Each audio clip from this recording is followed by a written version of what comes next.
ಸುದ್ದಿಗಾಗಿ ಸಿದ್ದು ನ್ಯೂಸ್. ಸುದ್ದಿಗಾಗಿ ಸಿದ್ದು ಮೀಡಿಯಾಗೆ ಸ್ವಾಗತ. ನಾನು ಮುನೀರ್ ಅವಟಗೇರಿ. ನಾಡಗೌಡರಿಗೆ ಸಚಿವ ಸ್ಥಾನ ಕೈತಪ್ಪಿದ್ದಕ್ಕೆ ಮನನೊಂದು ಯುವ ಕಾಂಗ್ರೆಸ್ ಜಿಲ್ಲಾ ಉಪಾಧ್ಯಕ್ಷ ಸ್ಥಾನಕ್ಕೆ ಬಸವರಾಜ್ ಭಜಂತ್ರಿ ರಾಜೀನಾಮೆ. ಹೌದು, ಮುದ್ದೇಬಿಹಾಳ ಕ್ಷೇತ್ರದ ಜನಪ್ರಿಯ ಹಾಗೂ 6 ಬಾರಿ ಶಾಸಕರಾಗಿರುವ ಹಿರಿಯ ಕಾಂಗ್ರೆಸ್ ನಾಯಕ CS ನಾಡಗೌಡ ಅಪ್ಪಾಜಿ ಅವರಿಗೆ ಸಚಿವ ಸ್ಥಾನ ದೊರೆಯಲಿದೆ ಎಂಬ ಕನಸನ್ನು ಕ್ಷೇತ್ರದ ಜನತೆ ಹಾಗೂ ಕಾಂಗ್ರೆಸ್ ಕಾರ್ಯಕರ್ತರು ಇಟ್ಟುಕೊಂಡಿದ್ದರು.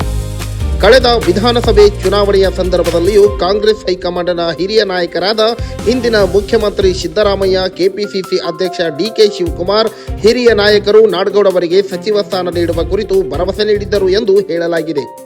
ನಿಕಟಪೂರ್ವ ಮುಖ್ಯಮಂತ್ರಿ ಸಿದ್ದರಾಮಯ್ಯ, ಕೆಪಿಸಿಸಿ ಅಧ್ಯಕ್ಷ BK ಹರಿಪ್ರಸಾದ್, ಮುಖ್ಯಮಂತ್ರಿ DK ಶಿವಕುಮಾರ್ ಸೇರಿದಂತೆ ಪಕ್ಷದ ನಾಯಕರು ನಾಡಗೌಡ ಅವರಿಗೆ ಸಚಿವ ಸ್ಥಾನ ದೊರೆಯುವ ಕುರಿತು ವಿಶ್ವಾಸದ ಮಾತುಗಳನ್ನು ಆಡಿದ್ರು ಎಂದು ಅವರ ಬೆಂಬಲಿಗರು ಹೇಳುತ್ತಾರೆ. ಶಾಸಕ CS ನಾಡಗೌಡ ಅವರಿಗೆ ಸಚಿವ ಸ್ಥಾನ ನೀಡುವಂತೆ ಆಗ್ರಹಿಸಿ ಮುದ್ದೇಬಿಹಾಳ್ ಬಂದ್ಗೆ ಕರೆ ನೀಡಲಾಗಿದ್ದು ಅದು ಯಶಸ್ವಿಯಾಗಿತ್ತು. ಅಲ್ಲದೆ ಬೆಂಗಳೂರಿನಲ್ಲಿ ಕಾಂಗ್ರೆಸ್ ಹೈಕಮಾಂಡ್ ಅನ್ನು ಭೇಟಿಯಾದ ನಾಡಗೌಡ ಅಭಿಮಾನಿಗಳು ಹಾಗೂ ಕಾಂಗ್ರೆಸ್ ಮುಖಂಡರ ನಿಯೋಗಕ್ಕೆ ಸಕಾರಾತ್ಮಕ ಭರವಸೆ ದೊರೆತಿತ್ತು ಎಂದು ಬೆಂಬಲಿಗರು ತಿಳಿಸುತ್ತಾರೆ. ಆದರೆ ಅಂತಿಮವಾಗಿ ಸಚಿವ ಸಂಪುಟದಲ್ಲಿ CS ನಾಡಗೌಡ ಅವರಿಗೆ ಅವಕಾಶ ದೊರೆಯದ ಹಿನ್ನೆಲೆಯಲ್ಲಿ ವಿಜಯಪುರ ಜಿಲ್ಲಾ ಯುವ ಕಾಂಗ್ರೆಸ್ ಉಪಾಧ್ಯಕ್ಷ ಬಸವರಾಜ್ ಭಜಂತ್ರಿ ಅವರು ತೀವ್ರ ಮನನೊಂದು ತಮ್ಮ ಹುದ್ದೆಗೆ ರಾಜೀನಾಮೆಯನ್ನು ಸಲ್ಲಿಸಿದ್ದಾರೆ. ಜಿಲ್ಲಾ ಯುವ ಕಾಂಗ್ರೆಸ್ ಅಧ್ಯಕ್ಷ ಮೋಯಿನ್ ಶೇಖರ್ ಅವರಿಗೆ ಸಲ್ಲಿಸಿರುವ ರಾಜೀನಾಮೆ ಪತ್ರದಲ್ಲಿ CS ನಾಡಗೌಡ ಅವರಂತಹ ಹಿರಿಯ ಅನುಭವಿ ಹಾಗೂ ಪಕ್ಷನಿಷ್ಠ ನಾಯಕರಿಗೆ ಸಚಿವ ಸ್ಥಾನ ನೀಡದಿರುವುದು ತೀವ್ರ ಬೇಸರ ಉಂಟು ಮಾಡಿದೆ. ಇಂತಹ ಪರಿಸ್ಥಿತಿಯಲ್ಲಿ ಜಿಲ್ಲಾ ಯುವ ಕಾಂಗ್ರೆಸ್ ಉಪಾಧ್ಯಕ್ಷ ಹುದ್ದೆಯಲ್ಲಿ ಮುಂದುವರಿಯಲು ಸಾಧ್ಯವಿಲ್ಲ. ಆದ್ದರಿಂದ ತಮ್ಮ ರಾಜೀನಾಮೆಯನ್ನು ಅಂಗೀಕರಿಸಬೇಕೆಂದು ಕೋರಿದ್ದಾರೆ. ಬಸವರಾಜ್ ಭಜಂತ್ರಿ ಅವರ ರಾಜೀನಾಮೆ ಕಾಂಗ್ರೆಸ್ ವಲಯದಲ್ಲಿ ಚರ್ಚೆಗೆ ಕಾರಣವಾಗಿದ್ದು, ನಾಡಗೌಡ ಅವರಿಗೆ ಸಚಿವ ಸ್ಥಾನ ನೀಡುವ ಕುರಿತು ಕಾಂಗ್ರೆಸ್ ಹೈಕಮಾಂಡ್ ಯಾವ ನಿರ್ಧಾರ ಕೈಗೊಳ್ಳಲಿದೆ ಎಂಬುದು ಈಗ ರಾಜಕೀಯ ವಲಯದಲ್ಲಿ ತೀವ್ರ ಕುತೂಹಲಕ್ಕೆ ಕಾರಣವಾಗಿದೆ. ಇನ್ನಷ್ಟು ಅಪ್ಡೇಟ್ಸ್ಗಳಿಗಾಗಿ ನಮ್ಮ ಚಾನೆಲ್ ಅನ್ನು ಸಬ್ಸ್ಕ್ರೈಬ್ ಮಾಡಿ, ಶೇರ್ ಮಾಡಿ. ಇದು ಸುದ್ದಿಗಾಗಿ ಸಿದ್ದು ನ್ಯೂಸ್, ಸತ್ಯದ ಪರ ನಮ್ಮ ಧ್ವನಿ. ಮುದ್ದೇಬಿಹಾಳದ ಜನಪ್ರಿಯ ಶಾಸಕರು, ನಮ್ಮ ಜಿಲ್ಲೆಯಲ್ಲಿನ ಅತ್ಯಂತ ಹಿರಿಯ ಅನುಭವ ಇರ್ತಕ್ಕಂಥ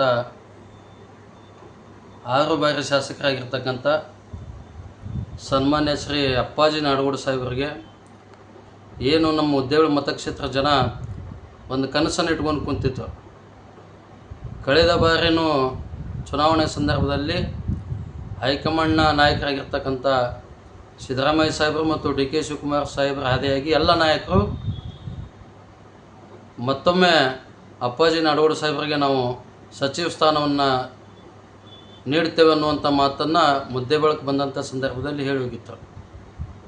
ಅದೇ ಒಂದು ಆಶೆಗಾಗಿ, ಅದೇ ಒಂದು ಭರವಸೆ ಮೇಲೆ ಮತಕ್ಷೇತ್ರದ ಎಲ್ಲ ಅಪ್ಪಾಜಿ ನಾಡಗೌಡ ಸಾಹೇಬರ ಅಭಿಮಾನಿಗಳು, ಅವ್ರು ನಂಬಿರ್ತಕ್ಕಂಥ ಎಲ್ಲ ಜನರು ಇವತ್ತು ಅವರಿಗೆ ಆಶೀರ್ವಾದವನ್ನು ಮಾಡಿ ಮತ್ತೊಮ್ಮೆ ವಿಧಾನಸಭೆಗೆ ಆಯ್ಕೆ ಮಾಡಿ ಕಳಿಸಿದ್ರು.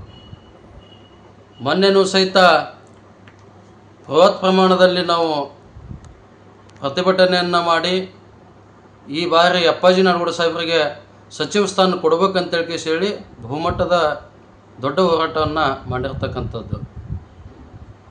ನಮಗೂ ಒಂದು ಆಸೆ ಇತ್ತು, ಈ ಸಲ ಸಿಗುತ್ತದ ಸಚಿವರಾಗ್ಬೋದು ಅನ್ನುವಂಥದ್ದು. ಕೊನೆ ಕ್ಷಣದಲ್ಲಿ ಇವತ್ತು ಅಪ್ಪಾಜಿ ನಾಡಗೌಡ ಸಾಹೇಬರದ ಸಚಿವ ಸ್ಥಾನ ಕೈ ತಪ್ಪಿರೋದ್ರಿಂದ ಭಾಳ ಅತ್ಯಂತ ಮನಸ್ಸಿಗೆ ಬೇಜಾರಾಗಿ ನನ್ನ ಯುವ ಕಾಂಗ್ರೆಸ್ ಜಿಲ್ಲಾ ಉಪಾಧ್ಯಕ್ಷ ಸ್ಥಾನಕ್ಕೆ ನಾನು ವೈಯಕ್ತಿಕವಾಗಿ ರಾಜೀನಾಮೆಯನ್ನು ನೀಡ್ತಾ ಇದ್ದೇನೆ. ಜಾಹೀರಾತುಗಳಿಗಾಗಿ ಸಂಪರ್ಕಿಸಿ. ಹೆಚ್ಚಿನ ವಿಡಿಯೋಗಳಿಗಾಗಿ ನಮ್ಮ ಚಾನಲನ್ನು ಶೇರ್ ಮಾಡಿ, ಹಾಗೆ ಸಬ್ಸ್ಕ್ರೈಬ್ ಮಾಡಿ.